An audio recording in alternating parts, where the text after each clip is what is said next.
Yo, YouTube, what's up with your boy, Sports and Fitness Rants? I'm back, guys. Click that like button. Subscribe to my channel. What's up, y'all? Welcome back, guys. Got another great video for you guys today, as usual. I want to thank you guys, man, for joining me again. I want to thank you guys for all the love, man. Watching my videos, subscribing, all the interactions, everything, guys. Sharing your stories with me, man. I appreciate all that. And you guys know what we're going to do here. We're going to continue to celebrate Michael Jordan, the greatest basketball player of all time. We're going to continue to tell the truth about this man, put his career in perspective. And today is more of the same, guys.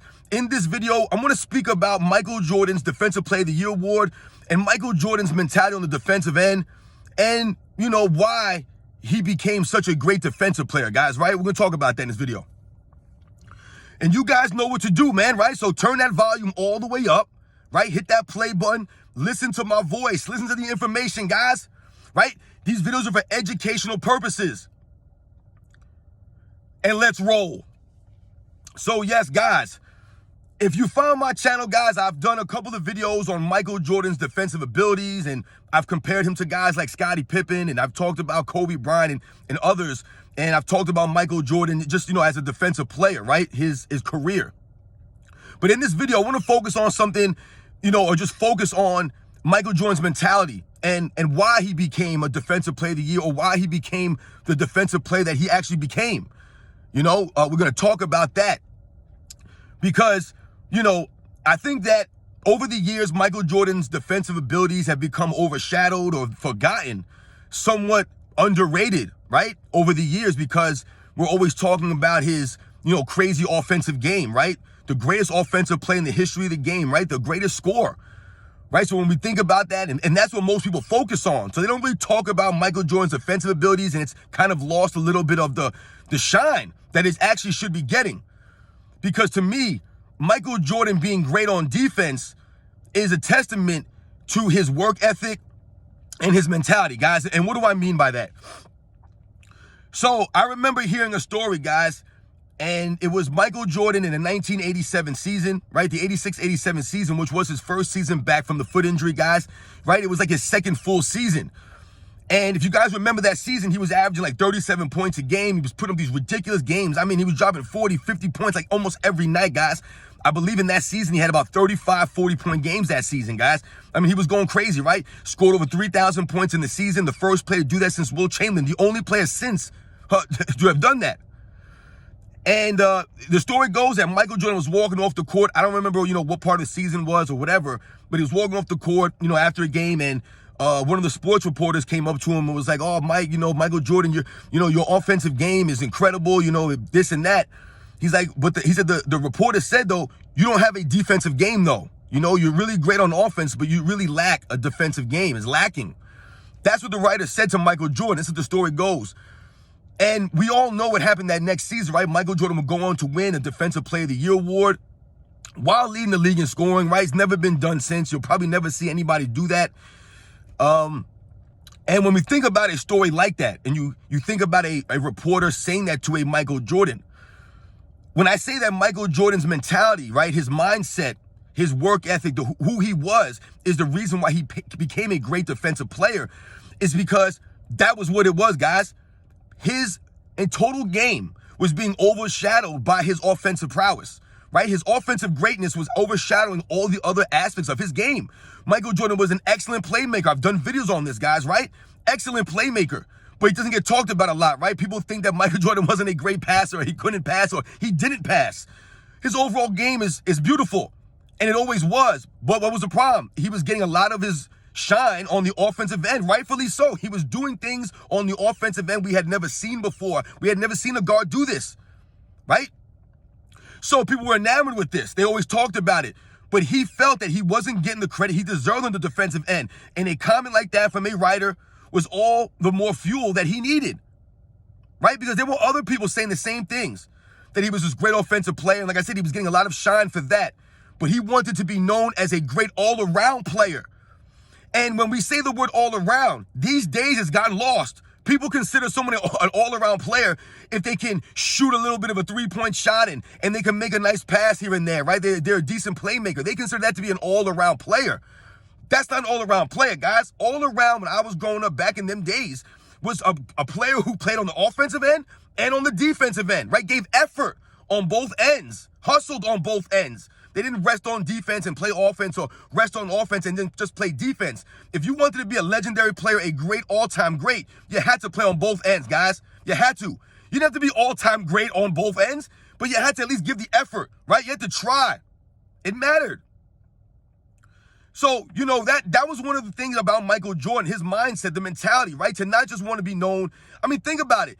He could have easily been complacent and been okay with being the greatest scorer of his era, right? He could have been okay with that. That's a great compliment for people to, put you in the same class as a Will Chamberlain, talking about you and comparing your scoring prowess and things like that, leading the league in scoring every year. He could have been okay with just doing that. But that's not what he wanted to be known for. He never wanted to be known as just a one-sided player. I told you guys, it's the mentality. It's the mindset. It's the want to. He didn't win Defensive Player of the Year by accident. He wasn't a 9-time first-team All-Defense by accident. It wasn't a popularity contest, them giving it to Michael Jordan every season. I told you, when Michael Jordan played in the NBA, especially those first 4, 5, 6 years, he was playing against all-time great defensive players at those guard positions. All-time great, guys. All-time great. Guys like Michael Cooper and Alvin Robinson, Sidney Moncrief. I've told you about some of these guys before. Joe Dumars, Dennis Johnsons.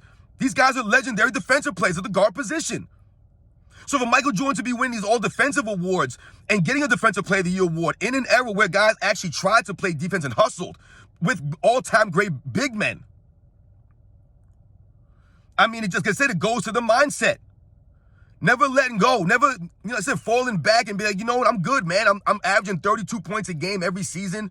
You know what I'm saying? I'm doing all this spectacular stuff. That wasn't what it was about for Michael Jordan. He understood that to win at a high level, you had to give effort on both ends of the court. And for Michael Jordan, he gave that effort more consistently at a high level than anybody in the history of the league, guys. No one's been that consistent at that high of a level for that long, ever. No one's getting close to that. Not the great Kobe Bryant, who gave effort like that. He gave the effort on both ends. He just wasn't as great on both ends as consistently as a Michael Jordan, right? He wasn't leading the league in scoring every season, guys, right? And being first-team all-defense. He wasn't doing that. LeBron James, as long as he's been playing, the man hasn't played defense in about 10 seasons, guys. Yeah, I said it. He hasn't. Not at a high level. Not since he left Miami. Not consistently. Not for 82 games like Michael Jordan was doing, right? Even someone like a Tim Duncan, to a lesser degree, guys, was never the offensive juggernaut like a Michael Jordan, even though Tim Duncan's defensive prowess went well into his late 30s.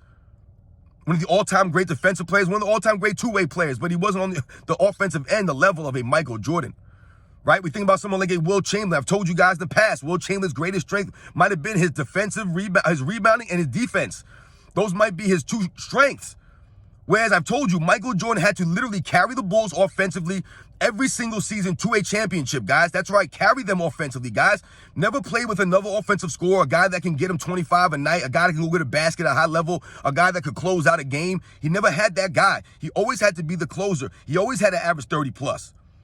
Look at Will Chamberlain's success, guys, when he won championships, when he won in 67, right? I told you he was at the 4th or 5th leading scorer on that finals team. Not saying he wasn't the most valuable player on that team, but I told you his greatest strength might probably be his rebounding and his defensive ability, which Will Chamberlain doesn't get a lot of credit for his defensive ability because they didn't keep defensive stats, and we get all that.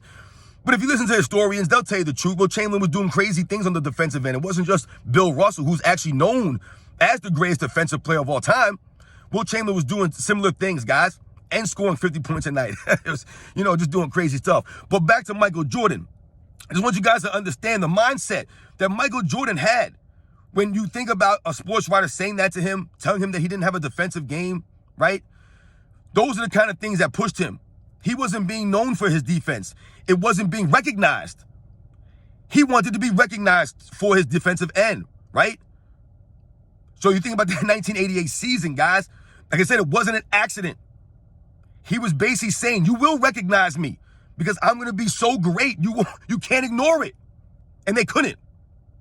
And from that moment on, Michael Jordan was on a path to becoming one of the most legendary defensive players of all time, the greatest two-way player of all time, in my opinion, and the greatest defensive shooting guard in the history of the game.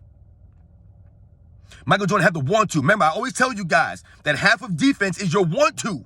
You have to want to play defense. It's not all about your ability, your athleticism, and things like that. You have to want to do it. It's a mindset. You have to want to dig in and get ugly. Now, I know defense isn't what it used to be. They're not allowed to play defense that way really anymore, but the guys don't have the hustle anyway.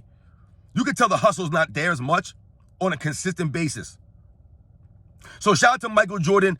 Like I said, the mindset to not just think, hey, I'm the greatest scorer of my era, I'm good, knowing that to be legendary, to win at a high level, he needed to be great on both ends. It just so happened he's the greatest two-way player of all time, guys. You guys know him, right? You know the deal.